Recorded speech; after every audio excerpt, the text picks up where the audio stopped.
Right, Shade 45, we are back. It's Lord's here in New York. Rude Jude is in L.A. with special guest. We got Jody Watley. She's sitting right across from me. Welcome to the show. Yeah. Thanks for having me. I saw you gigging off that El Chapo Jr. Yeah, I love that beat. That's hot. That's hot. You you just got hits after hits, Grammy Awards. Been doing it for fucking. How long you been doing this shit for? Just a few weeks, That's all? Time is just a frame of mind, but, I'm happy to have the longevity. Time is a frame of mind, but experience counts for something. Absolutely. Yeah. And I was just saying, you mentioned Eric B. and Rakim, friends, and it seems like yesterday, and now you can't stop the rap, hip-hop, pop combinations. Yeah, like it's like I was trying to explain it. I was talking to this little 26-year-old, and I was trying to explain to her, like, on black stations you wouldn't even hear rap during the daytime. Like it was just it like music was way more segregated back then. Yeah, for sure. And that's why, when I suggested doing that collaboration, the label MC at the time, they were like, what? They thought it was nuts, and then they said, well, what about with the Fresh Prince? Because he was popular then. And I'm like, no, Rakim is it. Yeah. So you were more of a fan of Rakim. You were a fan of Rakim. Yes, that's why I wanted to be authentic. Like, yeah.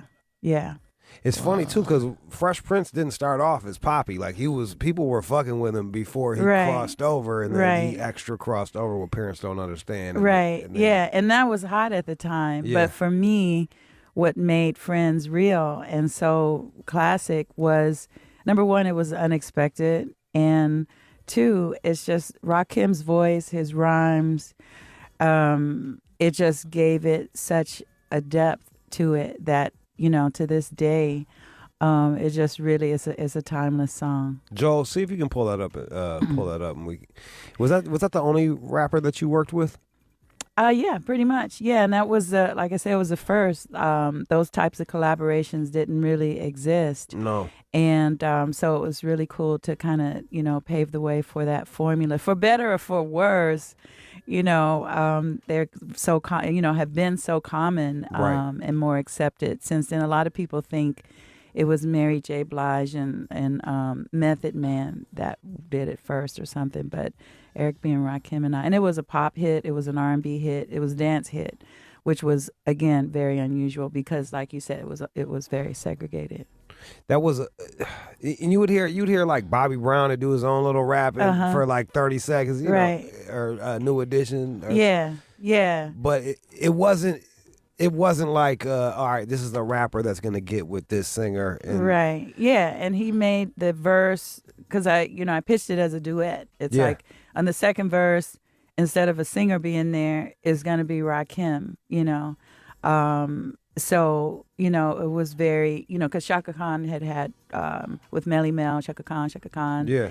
For the kids that don't know, that was also, and it was the cover of a Prince song, but an original song, and then, with original verses specifically for that song. Yeah. That you're referring to. Yeah. Is this the song right here, of Friends?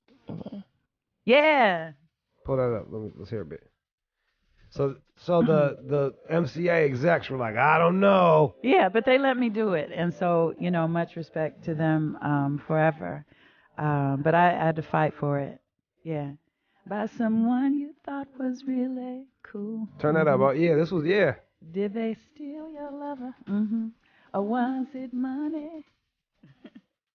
You still got a good voice, man. I do, and I'm sick too. I know you was just telling me you got off the plane from Japan with a head cold. Yeah. You bring exotic colds and shit from Japan. From Japan. Sorry, I would have a mask on, but Oh yeah, turn that shit up. Around. Sing it. Hell yeah.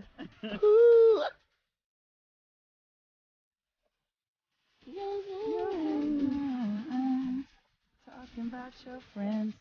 Do you feel like TLC kind of took a bit of your with What About Your Friends? It seems like that was really inspired by this song. Yeah, I've heard that, and I believe that Jermaine Dupri in his memoir, in his book, he talked about that, and that he also wanted T-Boz to sing in that lower voice like I did on my song still a thrill.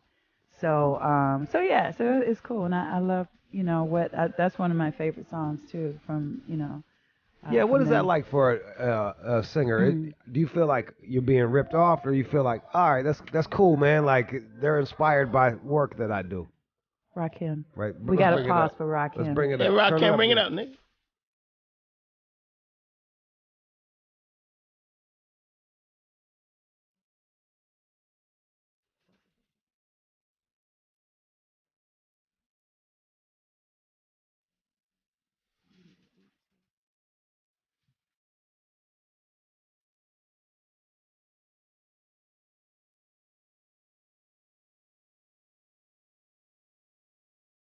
But don't you act two-faced it.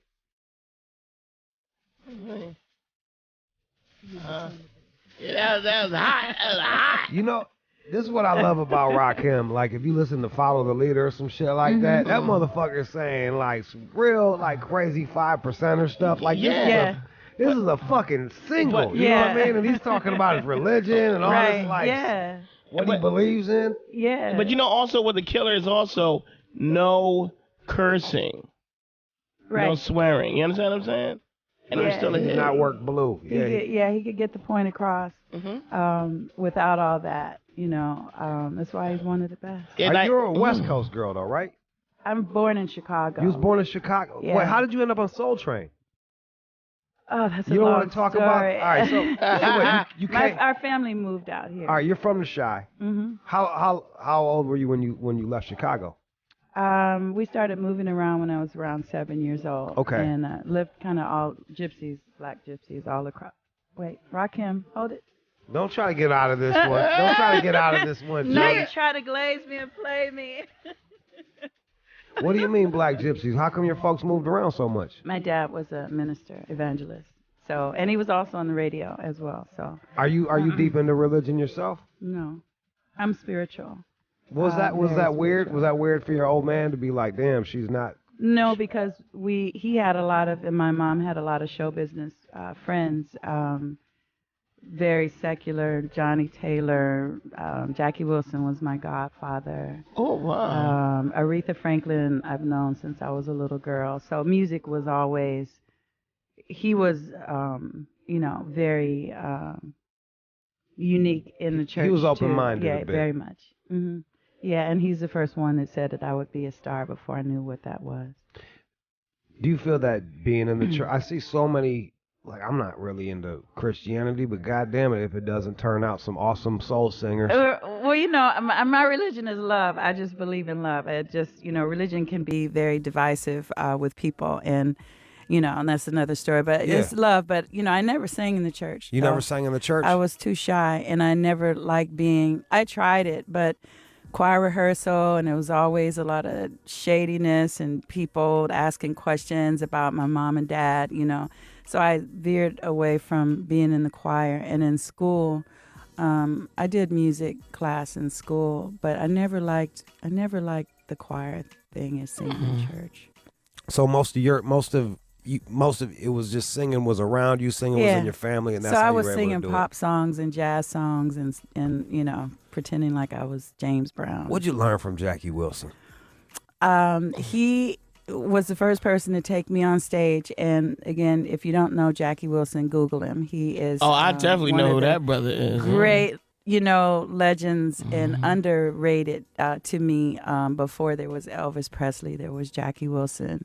And when he brought me on stage, I just remember the electricity. He was electric. He was so before I even knew what sexy was, I was too little. But he was captivating. You're like, what is this little feeling what I is have it? He for was this so old man? yeah, he was captivating. He used to Why sing am I this singing? song when he sung a song called "Baby Work Out."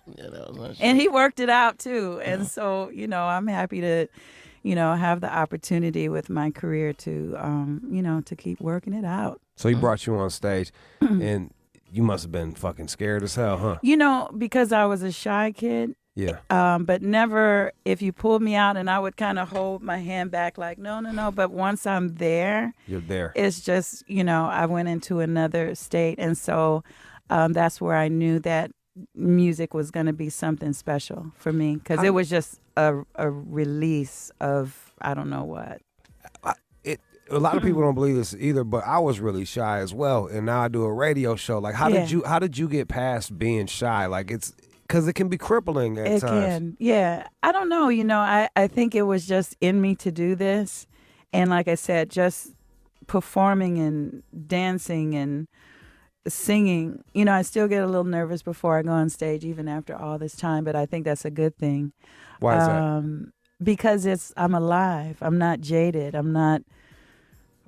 Full of myself where it's like every time I do it, it's like the first time. I just feel so excited and grateful. A lot of entertainers, artists, after a while, it's like, it's almost The Walking Dead. It's like, yeah, just give me my money. Let me just do my thing. Yeah. I hope I'm never like that. Yeah, I feel like a certain amount of self-doubt keeps you tight. You know what I mean? Mm-hmm. It keeps what you're doing good. Yeah, I think so. Where you're always, pushing yourself to, to grow and get better. Now you came like you were huge during the same time Janet Jackson and Madonna was huge. Was there a competition between your contemporaries, or was it like? No, like because we are all different still. I mean, obviously, Madonna, I think, was far more overtly sexual. Janet was kind of the girl next door, and she danced like Michael with all the dancers. Everybody and everything. wanted to bang you. What are you talking and about? And with me, it was just, I was fashion, attitude. I'm a freestyle girl. I still am. And, a lot of attitude. I didn't use a lot of dancers. I never, so we were all very different. And I think it was really great that radio at that time, we were all on the charts with U2 and Sting, and it was just a mixture. Good music was good music, and today that doesn't exist. Do you feel like because you are fashioned and dancing and stuff, do you feel like you can eat forever as long as there's gay men out there? As long as there's some dude blowing another guy, do you feel like, you know what, I'm good, I got this shit? Well, it's an honor.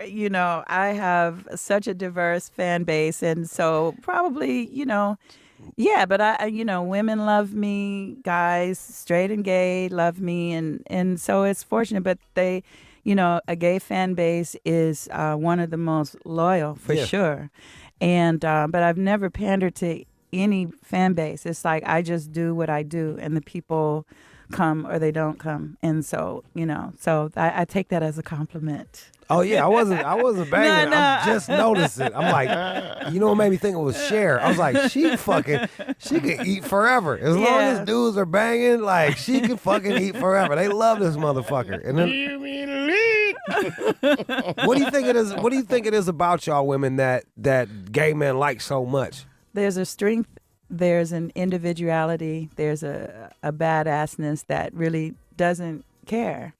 If you are with me, you're with me. If you're not, I'm good. And not playing it safe. And there's and probably an X factor, a quality that you're not just the average girl. There's tons of girl singers, women singers but not all of them have that type of love and support. I think it's that extra sense of fabulousness that we have. And that they respond Everybody to. Ain't able. No, they're not.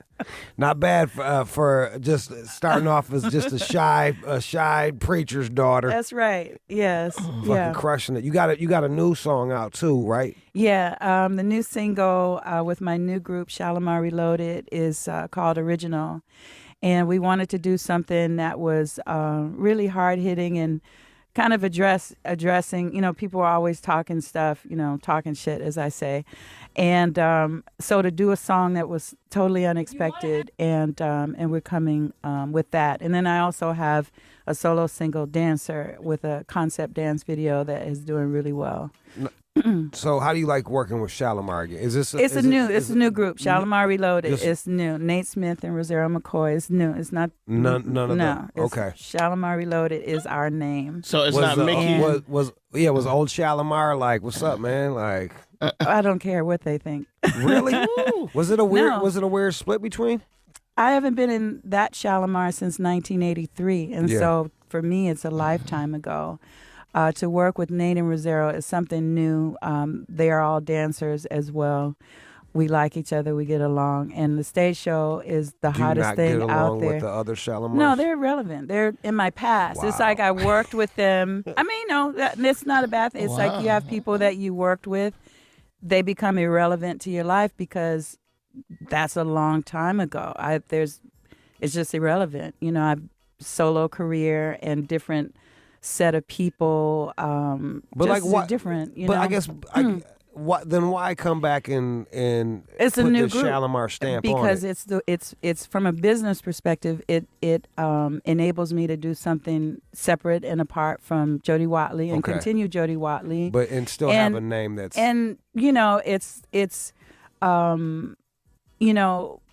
like I said, it's not doing a nostalgia thing, okay, let's do a reunion. Oh, let's go get that money. Oh, it's boring to me. So, we're creating something new. And that's what we're doing, and again, creatively, we're all on the same page. And it's fun. I mean, our show is hot, we're dancing, and half the show is Shalimar Reloaded, and then the other half is Jody Watley. And, it's just an extension of what I do. And to collaborate with them at this time, is awesome. They're good looking. They're in shape. They sound good, Sounds awesome. And, the women are loving them. And I love seeing that to bring new talent around. Rosario is a renowned choreographer. He's been doing a lot of work with Keke Palmer. Some what of does her he squat? new bit. It just what is he where squat? they're all like they're lean. Yeah. Lean six-pack abs guys. Are you well, married? maybe not Nate. No, I'm not. Look, and you no, must and just no, be I'm out. not sleeping with either one. No, that's not fucking. You seem a little too smart to be that. fucking with your money. I'm never. just curious. I'm just curious. No. No. I've been divorced for a long time and never to be married again. Is your sister down with the group? Anything? I don't talk about anyone in my family. I just talk about me. And there it is, Jody Watley. There it is. Yeah. It was really cool to sit down and talk to you. Thank you. So Original is the forthcoming. That's the fourth? Yeah, you guys have it. I thought you were gonna play we're gonna play it. Actually, I was gonna ask him, what are we going out? Are we going out with the Shalimar track or the solo? Let's go out Original. All right, you want original? Original. Yes, because yes. That's the one. All right, it's done. Yes. Thank you. Here we go. Can I get? Yes. And it'll be available digitally soon. Wait, hit pause. Who you talking about? People that are always talking shit. All of them. They know who they are. The haters, the trolls. They know who they are. They're jealous, they're bitter, and they follow me around on the internet. I don't fight with anybody. That song. I'm all about love. Jody. Leave Howard Hewitt alone. But I have nothing against him. He may have something against me, but he's irrelevant. Are you fighting the internet? Is that what this song is? You can't win with the internet. That's what I was asking. But I was like, it's good to put it out there. People are always talking shit. They always have something to say. Okay. And I say, whatever. Let's go. Jody Watley. People are always talking shit. Always got. This is the All Out Show on Shade 45.